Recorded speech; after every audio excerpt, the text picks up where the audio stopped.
So welcome to another Behind the Theme. Today we're talking about Warbands Against the Darkness. Now Behind the Theme is about basically taking a game and taking the theme of the game and explaining it through either the in-game history or either real history. In this case today, we'll be talking and using the history of Romance of the Three Kingdoms, particular situation that happened during the history, which is the coalition of the 18 lords against Zhuo.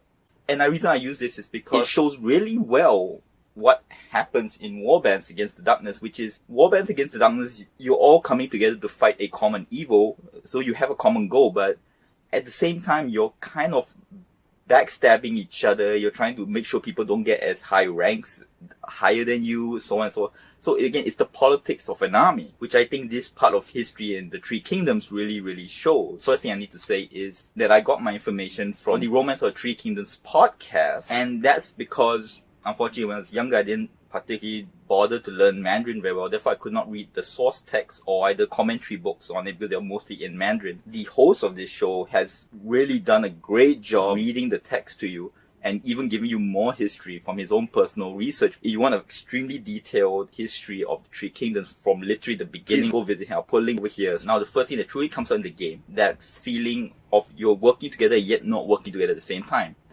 And the rule in the game, which I think could have been included, but good reason why it wasn't, is since you're working against a common goal, that if you all don't hit a certain tier of success against the enemy, then everybody loses. And obvious reasons why they wasn't included in this game is because if someone knows he can never win, he can purposely dump the game and everybody loses. But as you can see in history, especially with the history of the 18 lords against Zhuo, that's what happened. In basically, the lords came together.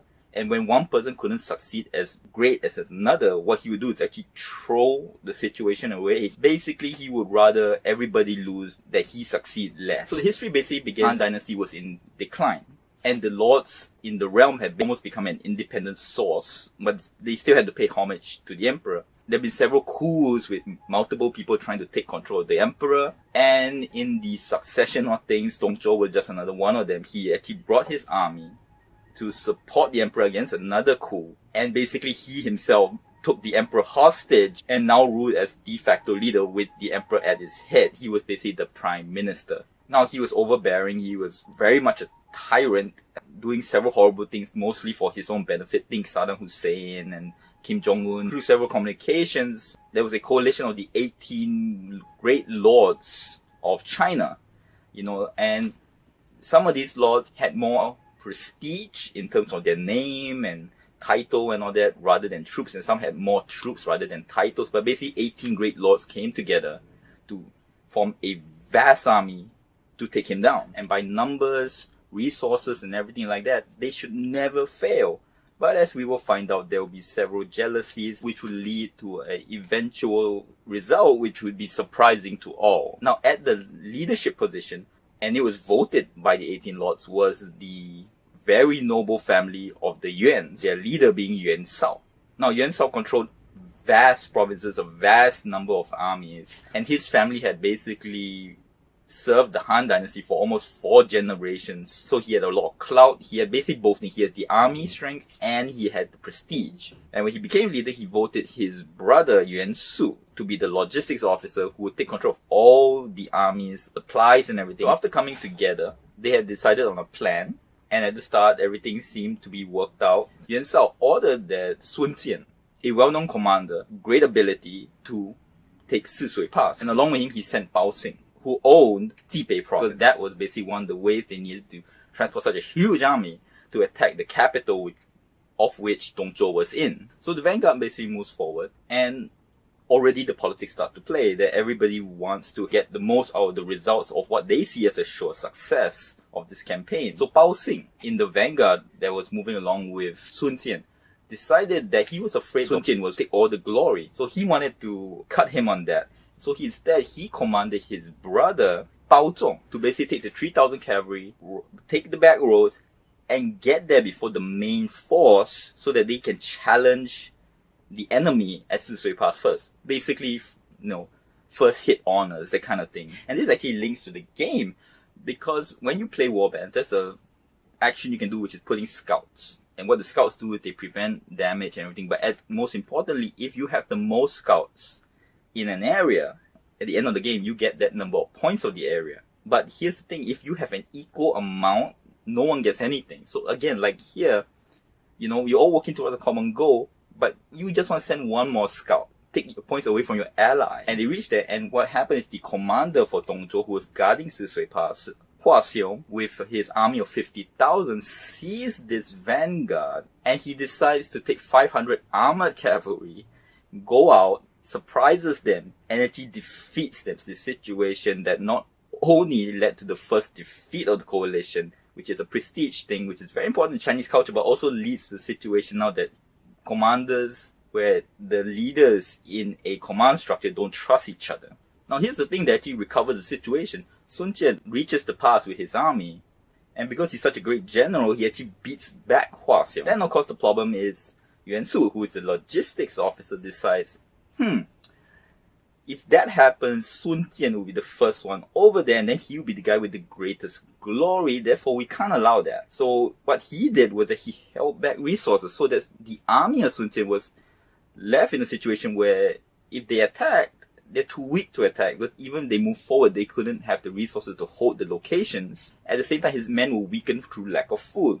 And this again, like in the game, Warband, where you can see someone, example in the game, beating a lot of the enemy.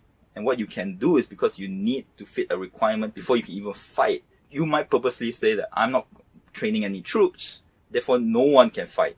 Again, the intrigue in this game is amazing. You really do feel it, you're playing it thematically, how your thought process goes. Like, we could succeed, but let's not do it right now. Hua Xiong actually took the opportunity, because he actually got spies, he heard about this fracture, and he managed to actually attack Sun Jian in his weakened state and push him back. And not only that, he actually succeeded so well, he actually took the fight to the coalition, got to outside Wei Yuan Sao, and challenged them to battle. Now, Hua Xiong was known as a very good fighter, and so he got to the front and challenged, as in the times of the ancient Chinese, where you had one-on-one battles with the commanders. The 18 lords kept sending commanders, and they kept being defeated very quickly by Hua Xiong.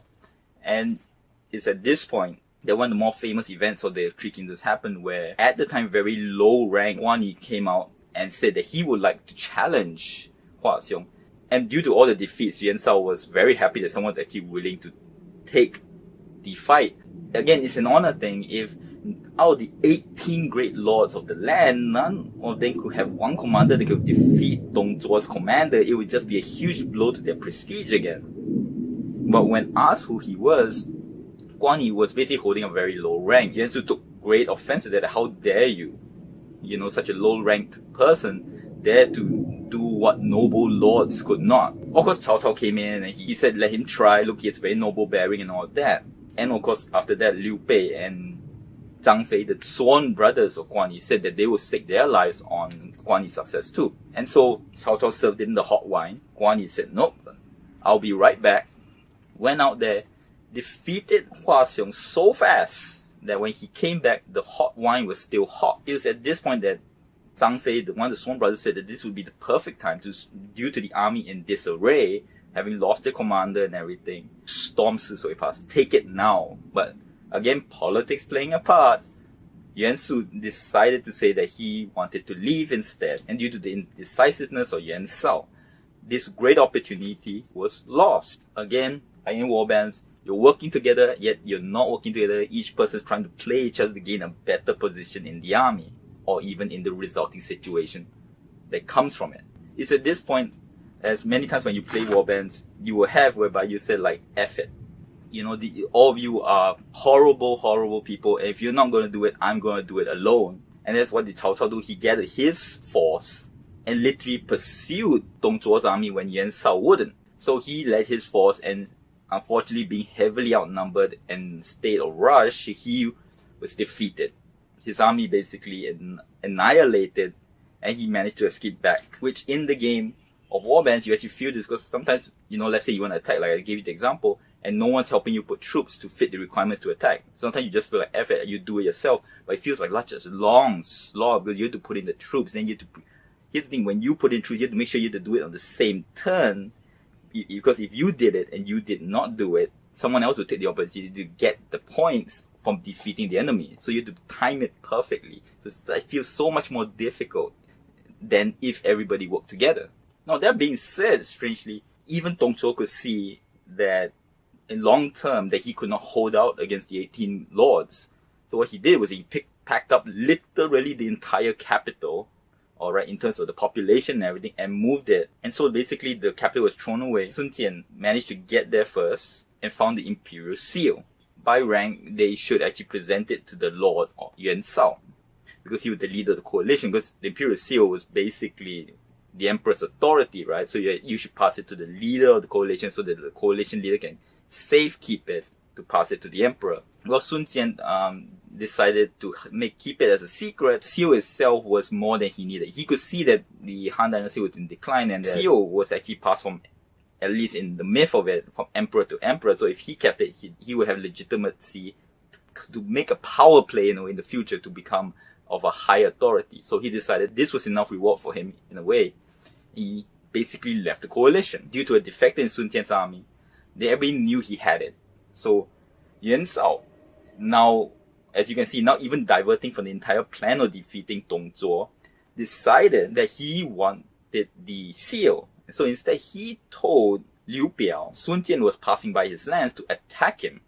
And of course, there'll be some reward for Liu Biao and everything. And that happened, and in fact, Sun Jian was killed. Although their family still managed to keep the seal, but the great Lord Sun Jian was killed. It's also at this point that the coalition obviously fractured. So everybody started to do their own thing and look to their own goals. They started to not only split up and go home, they actually cannibalized each other. And in effect, leading to a situation where Dong Zhuo, which should have definitely fallen due to less resources, less lands, and less armies than the coalition, managed to stay in the history of the Three Kingdoms a lot longer than he should have. So that was a brief history of the coalition of the 18 lords against Dong Zhuo. Like, if you wanted to play warbands in a very thematic fashion, or let's say you're playing a DD campaign, you wanted to show this interplay of politics within an hour or so, you could just play warbands. You could even play a rule whereby if you don't defeat a certain number of the armies of the darkness, you can make the enemy whoever you want, then everybody loses, and that has effects in the bigger campaign.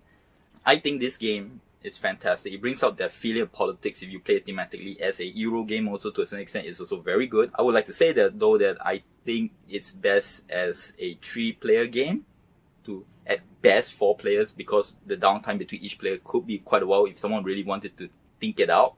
To me, it's one of the big surprising games, and you have so many factions you can choose from with different abilities. And to me, most importantly, like, you really feel the politics of noble lords, whereby the goal seems to be so simple, but yet everybody seems to be out looking out for yourself. And the most important lesson is, it shows that the leaders is to make a common goal for your men, commanders, and everybody, so that you work together towards a common goal. It's bringing those different ideas of what they want out of it and melding it with yours to create a solid coalition. So hope you enjoyed. Subscribe.